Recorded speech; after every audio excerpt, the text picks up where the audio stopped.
Yes, everybody. Russ from the West Ham Network. Hope you are all safe and well. It's Thursday. It's the afternoon. We're almost the weekend, my friends, and a West Ham free weekend until at least Monday. They can't ruin it till then. But it is the world famous Hammers Headlines in association with the KUMB.com boys. Don't forget to check them out in the description below. This morning we spoke at Thomas Souček, what role he will play in a Nuno squad. Now, obviously, being Monday the first opportunity that Souček can be included in the squad, following his 3-match red card suspension. And then I spoke this afternoon at lunchtime about the under-21 setup, with it being reported that Greg Lincoln and Mark Phillips will be taking Greg Lincoln will be taking the under-21 manager's role, with Mark Phillips as his assistant, and talking a bit about that, because that's great news. But let's talk about Nuno's world and his building plans ahead of the January transfer window. Now, according to reports we spoke about the other day, either Tony potentially joining the club, and according to reports, that has been somewhat debunked, in that Nuno has made his really clear, in that he wants a striker who is athletic, who can move in opposition's defence, and the current options don't offer that in terms of the options he has available. Um, Now, one of the main issues I think being is that we might be relying on loans or deals that have obligations to buy after the loan spell. And Nuno has apparently warned the club they need to do something in January, with a tough season coming up, in the three promoted sides at sort of different level, I think, to maybe the last couple of years. Now, recent links have shown that Nuno's one of his favourites from Wolves, the muscle-bound speedster, the article says, Adama Traore, was linked. However, according to 𝗕𝗨𝗡𝗢, they say there's little chance of that happening, West Ham making a bid for Adama, and they were told it ain't happening. He's primarily a right winger, and Bowen plays there. Sure, West Ham need pace, but striker, midfield, and defence are more of a priority, he explained. So it does seem it's like a no-go for Nuno for Adama. Needs another N there. But anyway, so it doesn't look like that Adama Traore is joining West Ham anytime soon, apparently, according to reports. But there have been several other names who have entered the fray in terms of potentials. And one of them is this gentleman, who currently plays for Inter Milan, Francesco Pio Espirito. He's got the same middle name as the Espirito Santo. West Ham may turn to the 20-year-old Italian international in January. And according to reports, he's a subject of interest from the Hammers, and he is apparently, according to report, an attacking sensation. We have, it seemed, reportedly compiled a short list of candidates to pursue as we look to bolster our offensive units by signing a striker. There's several other names on the list. We're going to talk about another one in a minute, apparently. But Pio Espirito is the latest highly regarded prospect to rise in prominence in Italy. 20-year-old spent his formative years in Italy, rising through the ranks at Inter Milan, but made his mark in senior football during his loan spell with Spezia Calcio. Meanwhile, after returning to Inter Milan, he's impressed during the Club World Cup. Tall, rangy, young as well, a complete antithesis, yeah, that's the opposite in it, of what we currently have in the likes of Wilson and Füllkrug. But we've had our toes burnt with Italian strikers, haven't we? And a lad so young, there's a lot of pressure bringing someone in like that. So he might be on the list. Whether he is someone we go for is another question. Another potential name has been mentioned, and that is Gabriel Jesus. Now, according to ESPN Brazil, it claims that the Gunners are ready to transfer list the Brazilian forward, as he has the likes of Victor Gyökeres ahead of him, and a fifth again, 𝗕𝗨𝗡 𝗣𝗟𝗓𝗡 when he's fit. But according to the outlet, a move to a European club is on the cards for Jesus, despite interest from Brazil. Palmeiras made an approach this year before they eventually went for Vitor Roque, another player we've been linked with. He has been out of action since January, so he's a perfect West Ham signing. Been out of action since January with a serious knee injury and expected to return in November. Before his injury, was in fine form with 6 goals in 6 matches. However, the article suggests that it would be a loan deal rather than a permanent signing deal. We tried the loan deal with Evan Ferguson, didn't we, last year? Well, I'd be interested to see how Evan Ferguson now would suit under Nuno, because he does have a lot of, he's I think he had a turn of pace to him. Tall lad, and according to Bobby Moore, one of the best strikers he worked with at Brighton, but just didn't work under Potter. He might have been an interesting, but now obviously he's doing okay for Rome at the moment. But it does seem that potentially a loan move could be on the cards for Gabriel Jesus. I think that's a relatively not risk-free, but it could be the best interests for West Ham and the player and Arsenal as well. If the striker finds fine form, Arsenal will be able to sell him for a more higher fee. Jesus needs game time to get back into the Brazil squad, the World Cup next summer, and we need a striker, and we does not have a lot of money available to bring in a striker, so it could tick a lot of boxes.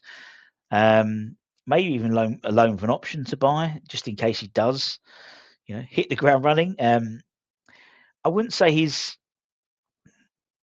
it sort of contradicts a little bit in terms of the type of profile that someone like Nuno wants. We do assume he wants more of a target man. However, in that article that was mentioned at the beginning of the piece, he does want someone more sort of pacey and athletic. So, look, we're going to be linked with 101 players, aren't we, coming in January? And Gabriel could be just another one to add to the list.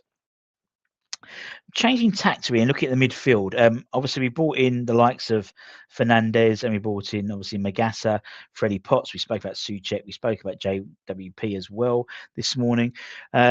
Apparently, West Ham, Crystal Palace, and Spurs are all set to battle for the signing of Rangers midfielder Nicolas Raskin. He's attracted a lot of interest from across Europe on the back of his exceptional performances for Rangers. He joined the Scottish Giants at the start of 22-23 season from Stanley Liège for around £2 million, and the 24-year-old has gone from strength to strength and made quite a name for himself for his stand-up performances, tenacity, vision, versatile. His contract doesn't run out until 2026, the summer, so Rangers are in no rush to sell him. But his future has been a massive sort of talking point in Scotland since the start of the summer. He's a Belgian international who was keen on leaving, and it resulted in him being sidelined by Russell Martin. Now, obviously, the manager situation at Rangers has changed, but his future has not been resolved yet. So, he's very consistent for club, very consistent for country as well, and it's alerted the likes of West Ham, Palace, Spurs, amongst others, to take an interest in him. It's believed that although the Scottish club would love to sign him, and would love to have him around, they might struggle to keep hold of him amidst interest from top clubs and West Ham, and also the player's desire to leave as well. And they could sanction his departure for around 20 to 25 million quid, with probably a sell-on clause as well. That his previous club holds as well, so they'll get obviously money and then they'll do it for the next one, and like a domino effect. And that fee could make him the biggest sell in the club's history in terms of Rangers. So it would be a record-breaking sort of departure for the Scottish club. Again, it's an area I think is probably third in the priority list for me. I think forward, defender, then midfield, and I still think the Fernandes-Magassa partnership will flourish. They both complement each other quite nicely. But I'm just a fat bloke in a broom cupboard, aren't I? In terms of outs, so to speak. It does look like that Mr. Irving will be leaving in January if a club comes in for him. He's expected to leave in Jan, according to 𝗕𝗨𝗡𝗢 𝗕𝗨𝗓. He was actually obviously set to depart in the summer, only for Graham Potter to place the club to place quite a prohibitive price tag on him, in all honesty. There was interest from Rangers and Celtic, with I believe Rangers offering a loan deal, including a £2 million option to buy. Potter instructed West Ham not to accept anything below 3 million, which effectively ended any interest from the old firm sides. And actually, he was given some encouragement under Potter. He was given more game time. He was, one of the chosen sort of finishers, and not substitutes anymore, are they? They're finishers, chosen finishers. And it was enough to persuade him to reject a second offer from Wrexham, who had been trying to get close to his current wage demands. However, apparently a January deal is much on, and Celtic were backing with interest, and could be a better chance of getting something over the line. Nuno isn't featuring Nuno's plans. May well be Rangers come back in for him, and there could be some sort of deal with Raskin. Who knows? But that's it, my friends. A whistle-stop tour of West Ham news. Let me know in the comments below what you think, and let us know. I mean, I have reservations about getting Gabriel Jesus in. I think on his day he's a great midfielder, a great striker, but on his day is the answer. When do those days happen? Very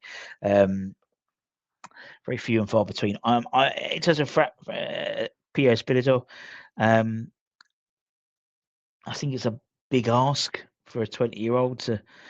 I haven't watched much of him, but for me, it's like he's stuck between a rock and a hard place, really, because we're in a situation now based on poor decisions in terms of recruitment, both in the dugout, recruitment, on the pitch as well.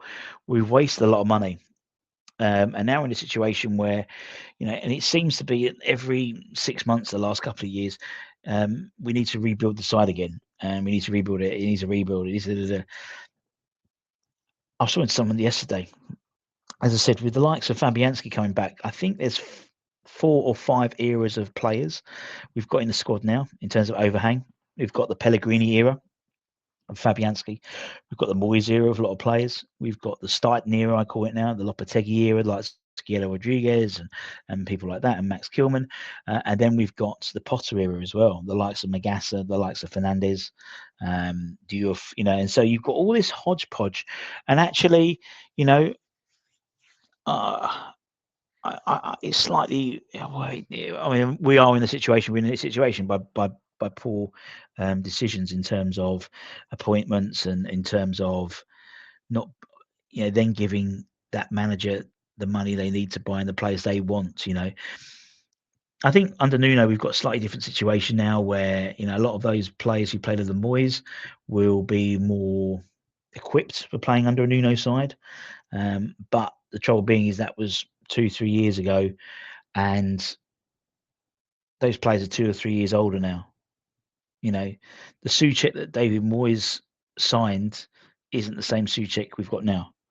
But anyway, there's my little rant. Anyway, don't forget to check out these on my Brown for latest news, reviews, and opinions. And I'll see you later on the Flippity Flop. Don't forget to like, comment, share, give it a hype if you've got any hypes left.